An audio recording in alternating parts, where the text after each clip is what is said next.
ಕರ್ನಾಟಕ ಜನತೆಗೆ ನಮಸ್ಕಾರಗಳು. ನಾನು CM ಗಣೇಶ್ ಗೌಡ್ರು ಅಂತ, ಸುವರ್ಣ ಕರ್ನಾಟಕ ಮಾನವ ಹಕ್ಕುಗಳ ಸಂರಕ್ಷಣಾ ಸಂಸ್ಥೆ ಹಾಗೂ ಡಾಕ್ಟರ್ ನಾಗಲಕ್ಷ್ಮಿ ಚೌಧರಿ ಜನಸೇವಾ ಸಂಸ್ಥೆಯ ಸಂಸ್ಥಾಪಕ ರಾಜ್ಯಾಧ್ಯಕ್ಷರು. ಏನು ಶನಿವಾರ ರವೀಂದ್ರ ಕಲಾಕ್ಷೇತ್ರದಲ್ಲಿ ಕರ್ನಾಟಕ ಸುಪುತ್ರ ಪದ್ಮಭೂಷಣ ಡಾಕ್ಟರ್ ರಾಜ್ಕುಮಾರ್ ಅವರ ಸದ್ಭಾವನಾ ಪ್ರಶಸ್ತಿಯನ್ನು 120 ಜನಕ್ಕೆ ಏನು ನಾವು ಪ್ರಶಸ್ತಿಯನ್ನು ನೀಡಿದೋ, ಆ ಕಾರ್ಯಕ್ರಮದಲ್ಲಿ ಶ್ರೀ ಶ್ರೀ ಶ್ರೀ ನಿಶ್ಚಲಾನಂದ ಮಹಾಸ್ವಾಮಿಗಳು, ಹಾಗೆ ನಮ್ಮ ಡಾಕ್ಟರ್ ನಾಗಲಕ್ಷ್ಮಿ ಚೌಧರಿ ಆಯೋಗದ ಅಧ್ಯಕ್ಷರು, ಹಾಗೆ ಬಸವರಾಜ್ ಮಾಲಗತ್ತಿಯವರು DCP ಮಾಜಿ, ಹಾಗೆ ಮಕ್ಷೂದ್ ಅವರು, ಹಾಗೆ ಮೆಹಬೂಬ್ ಪಾಷಾರವರು, ಡಾಕ್ಟರ್ ಗಿರೀಶ್ ಅವರು, ಡಾಕ್ಟರ್ ಸತೀಶ್ ಅವರು, ಕರುನಾಡ ನಿಧಿಯ ಸ್ನೇಹಿತರಾದಂಥ ಸಲ್ಮಾನ್ ಅವರು, ಸುಶೀಲಾ ಗೌಡರವರು, ಪೂರ್ವಾಚಾರ್ ಅವರು, ಇನ್ನೂ ಹಲವಾರು, ನಾರಾಯಣ ಸ್ವಾಮಿ ಅವರು, ಇನ್ನೂ ಹಲವಾರು ಗಣ್ಯರು ಈ ಕಾರ್ಯಕ್ರಮಕ್ಕೆ ಬಂದು ಕಾರ್ಯಕ್ರಮವನ್ನು ಯಶಸ್ವಿಗೊಳಿಸಿದ್ದಾರೆ.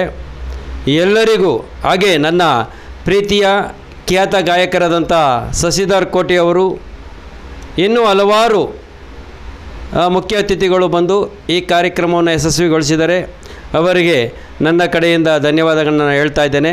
ಹಾಗೆ ಇಡೀ ರಾಜ್ಯಾದ್ಯಂತ ನಮ್ಮ ಸಂಸ್ಥೆಯ ಪದಾಧಿಕಾರಿಗಳು ಈ ಕಾರ್ಯಕ್ರಮಕ್ಕೆ ಬಂದು ಹಾಗೆ ಸಹಕಾರವನ್ನು ನೀಡಿ, ಹಣದ ಸಹಾಯ ಇರ್ಬೋದು, ಎಲ್ಲವನ್ನು ನೀಡಿ, ಜೊತೆಗೆ ನನ್ನ ಜೊತೆಯಲ್ಲಿದ್ದಂಥ ಎಲ್ಲ ಆತ್ಮೀಯರು ಪದಾಧಿಕಾರಿಗಳು ನನಗೆ ಒಂದು ಬೆನ್ನೆಲುಬಾಗಿ ನಿಂತು ಈ ಕಾರ್ಯಕ್ರಮವನ್ನು ಯಶಸ್ವಿಗೊಳಿಸಿದ್ದಾರೆ. ಎಲ್ಲರಿಗೂ ನನ್ನ ಕಡೆಯಿಂದ ಧನ್ಯವಾದವನ್ನು ಹೇಳ್ತಾ, ಏನು ನಾವು ಸುವರ್ಣ ಕರ್ನಾಟಕ ಮಾನವ ಹಕ್ಕುಗಳ ಸಂರಕ್ಷಣಾ ಸಂಸ್ಥೆ ಮತ್ತು ಡಾಕ್ಟರ್ ನಾಗಲಕ್ಷ್ಮಿ ಚೌಧರಿ ಜನಸೇವಾ ಸಂಸ್ಥೆ SP ಆಚಾರ್ಯ ಚಾರಿಟಬಲ್ ಟ್ರಸ್ಟ್ನ ವತಿಯಿಂದ ಈ ಕಾರ್ಯಕ್ರಮವನ್ನು ಆಯೋಜನೆಯನ್ನು ಮಾಡಿದ್ದು ತುಂಬ ಯಶಸ್ವಿಯಾಗಿ ನಡೆದಿದೆ.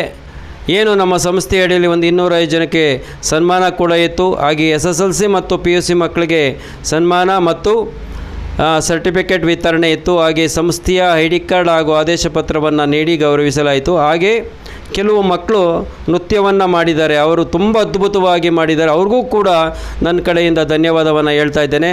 ಹಾಗೆ ಎಲ್ಲ ಮತ್ತೊಮ್ಮೆ ನಮ್ಮ ಪದಾಧಿಕಾರಿಗಳು ಏನು ನನಗೆ ಗೌರವವನ್ನು ಕೊಟ್ಟು ಇಡೀ ರಾಜ್ಯಾದ್ಯಂತ ಹಲವು ಜಿಲ್ಲೆಗಳಿಂದ ಬಂದಿದ್ದಾರೆ, ಮತ್ತೊಮ್ಮೆ ಅವರಿಗೆಲ್ಲ ನನ್ನ ಕಡೆಯಿಂದ ಧನ್ಯವಾದವನ್ನು ಹೇಳ್ತಾ ಇದ್ದೇನೆ. ನಮಸ್ಕಾರ, ಒಳ್ಳೆಯದಾಗಲಿ ಎಲ್ಲರಿಗೂ.